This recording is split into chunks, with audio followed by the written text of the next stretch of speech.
12 নম্বরে এফ ফাংশনের সেটটি দেওয়া আছে এবং বলেছে যদি অপেক্ষকটি এত দ্বারা প্রদত্ত হয় তবে পি ও কিউ এর মান। ঠিক আছে, তাহলে এখান থেকে আমরা ভ্যালুগুলো ইউজ করতে পারবো। ঠিক আছে, এটার মানে দেখো যে 1,1 এফ এর মধ্যে আছে, এটার মানেই হচ্ছে এফ অফ 1 ইকুয়ালস টু 1, মানে F of first elements equals to এটা হবে। এবং তুমি আরেকটা নিয়ে নাও এখান থেকে যে -1, -5টাও তো এফে আছে, তাহলে এখান থেকে তুমি F of -1 equals to second element হবে এটা। এবার এখানটা ভ্যালুটা বসিয়ে পি আর কিউ এর জন্য সলভ করতে পারবে। তাহলে দেখো এফ অফ 1, তাহলে এফ অফ 1 এক্স এর ভ্যালু 1 বসাও, তাহলে পি প্লাস কিউ, তাহলে এখান থেকে P plus Q equals to 1 আসছে। এবার -1 বসাও, আমি -1টা ইচ্ছে করে নিলাম কারণ দেখো 1 এর জন্য নিয়েছি যেহেতু, তাহলে -1 এর এটা মাইনাস পি হবে, এটা কেটে যাবে ডিরেক্ট। ঠিক আছে, তুমি এই ভ্যালুগুলোর জন্য করতে পারো।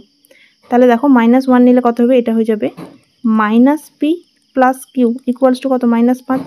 এবার দেখো এই দুটি ইকুয়েশন, এটা যদি 1 হয় এটা যদি 2 হয়, তাহলে এই দুটো ইকুয়েশন যদি আমরা যোগ করে দিই তাহলে পিটা কেটে যাবে অপনয়ন পদ্ধতি, তাহলে 2q ইকুয়ালস টু কত আসবে, 1 - 5 ইকুয়ালস টু -4। তাহলে এখান থেকে কিউ এর ভ্যালু আসলো -2। এবার কিউ এর ভ্যালুটা -2 এখানে যদি বসিয়ে দাও তাহলে -2টা এদিকে গেলে হয়ে যাবে +3।